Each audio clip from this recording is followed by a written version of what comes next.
Okay, I also wanted to talk a little bit about the type, a few different really common types of MIDI messages. We've talked a little bit about note on and note off. So, note on, of course, is when we play a note and when we release it. And that kind of attached with that is its velocity, right? So, when I play a note, I've got a little keyboard loaded in here. Uh, that is two different messages. So, when I play the note, that's telling the computer status, note on, we're in channel 1, and in this case it would be CC66 because I'm playing middle D here, right?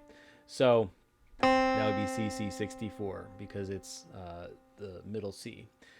And then along with that is how hard we're playing it. Right? So that's a channel voice message. Voice meaning it's has to do with the sound that we're making.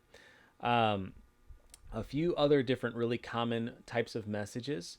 First of all, there's a couple different categories. There are continuous controller messages and there are on-off messages. The continuous controller messages are ones that can evolve over time, like pitch bend or modulation are two of the really common ones. Polyphonic key pressure is another one that's a little bit more nuanced. Um, and so on off messages have more to do with something that is yes or no, something like a pedal, either a sustain pedal is pressed or it's not. So that's a on off controller message versus a continuous controller message like pitch bend that is going to shift over time. So let's look at a couple of these different messages. I'm just going to record a little thing because I'm a lousy piano player. But if I get going here,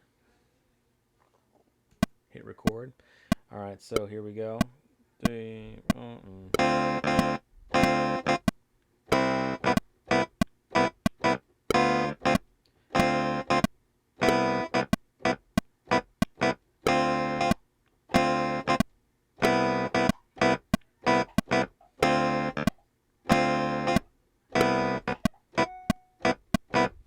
Okay, so as you can hear, oh crud, I already made some mistakes. Well, the good news is we can go in and change that after the fact.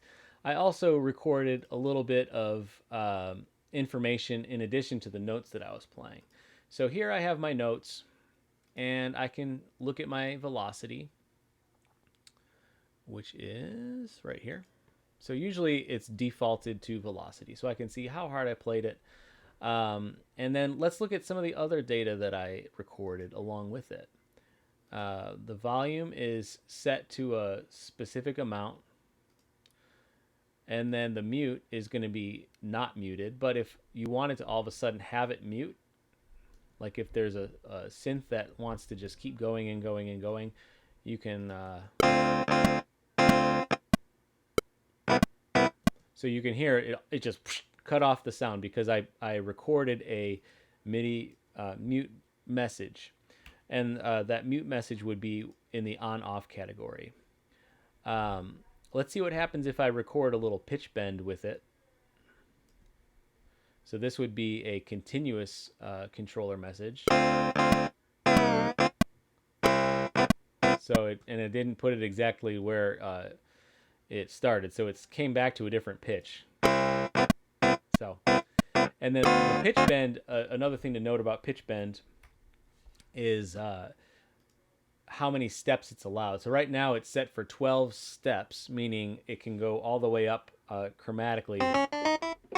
So my pitch bend wheel is not working at the moment. I think it's because I dropped it out of my car. But if we do a full pitch bend, so let me go back to our editor. It's going to go up an octave, all the way up an octave, or all the way down an octave. Well, we'll put that later. We'll put that down here. So let's see what that sounds like.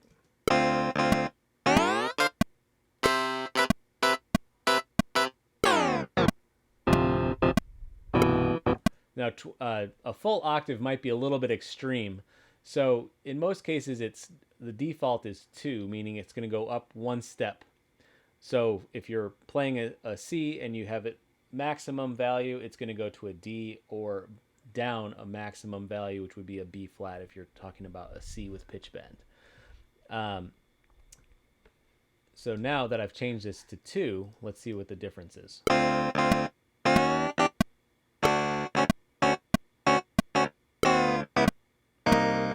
So then it just only pitch bend up 2 voices. So as you can see here, it says, my mouse has disappeared. Here we go. PB range. So that's talking about pitch bend range, not peanut butter range. And then, so another thing we can look at is modulation. I didn't record any modulation that time. And here's our mod wheel. And if I go back in, it was kind of a lousy performance anyway. Let's start a different region here.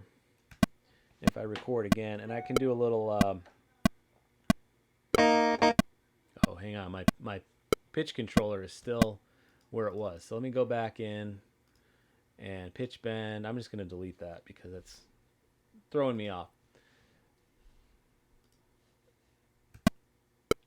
So if I do a little recording and I mess with the mod wheel, you can see it's already recording some data.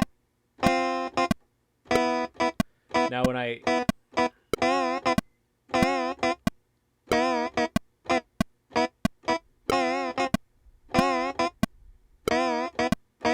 so in this case, and again, remember MIDI messages are going to change depending on what instrument we're playing. In this case, it's activating kind of a vibrato sound.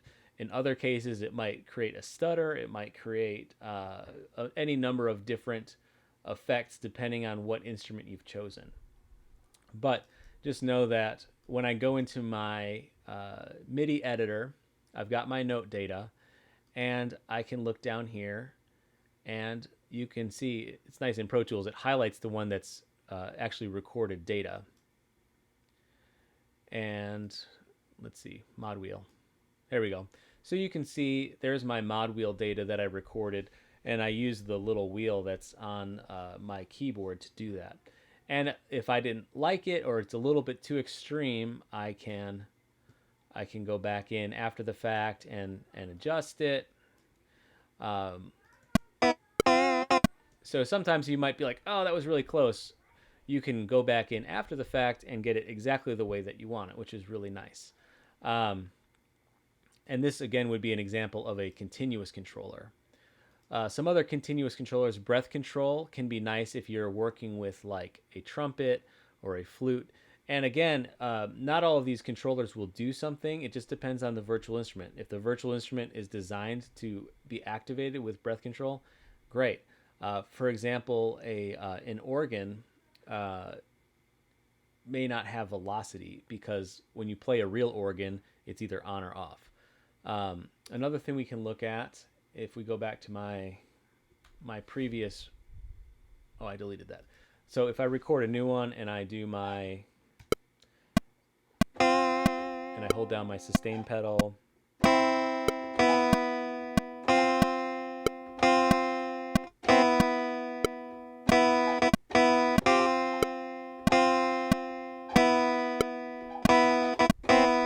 so I've got some pedaling, and maybe I don't like all of it. So there's my mod wheel. I can look, and there's my sustain pedal. And also you'll notice that it has a number next to it. That is referring to which controller message we're talking about. So sustain pedal is a message of 64 because we have 127 different messages that we can send because of the way MIDI works. So if we look at our sustain, and because sustain is an on-off message, you can see that it's either all the way on or all the way off. There's no in between with a sustain pedal. So just depending on the type of control message you're sending, it's either a continuous controller or it's an on-off. But these are a few of the most common ones. Some of the other ones I'll just mention real quick. Aftertouch is referring to some keyboards have an aftertouch ability. And again, the patch needs to be able to have it. Let me see if I can find a patch that has aftertouch. My keyboard is aftertouch activated. If you're looking for buying a MIDI controller, that's something that an option that might be available to you. And usually with strings or synths, let's see if I can find a synth. Soft leads. Let's try this. You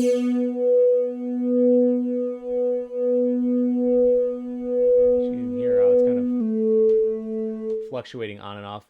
And there's mono aftertouch, which would mean that the aftertouch is applying to the entire instrument. Poly would mean that the different keys that you're playing, you might be able to have one have it and the other not. So you can really have a lot of expression options. Program change message is going to switch which sound you're on midstream, which can be really nice if you're in a live performance and you want to use the same MIDI track. You can send a program change message and it's going to switch to a different instrument. Some of these other ones, foot control, expression is similar to modulation. Often you'll see expression options with organ or strings. So there's a lot of different control messages out there, but those are some of the ones that you'll encounter the most often. One other thing I wanted to point out before I end this video is, so we're seeing our MIDI scroll editor, and we can kind of thumb through and see where our data is. And again, Pro Tools is nice and kind of highlights the ones that are active. Another place we can look to see where our data is located, if we go to Window and we look at MIDI event list, this is an actual grid telling you every single MIDI message that's happening. So if there's, for example, you might want to use this if you have a note that's stuck on and there's no note off message. You can go through here and find it. But this is just to show you that, again, it's data that the computer is recording, and you can see what kind of message is being recorded. And so here's our type of message, and here's our length and our data. So I wonder if I can... Yeah, so we could filter out what pitch we're looking for. And, you know, it's just more data that we can see. And then here is the location that it's happening. All right, so that's a little bit more detail about different control messages, pitch bend messages, expression messages. There's all kinds of different MIDI messages that we can send.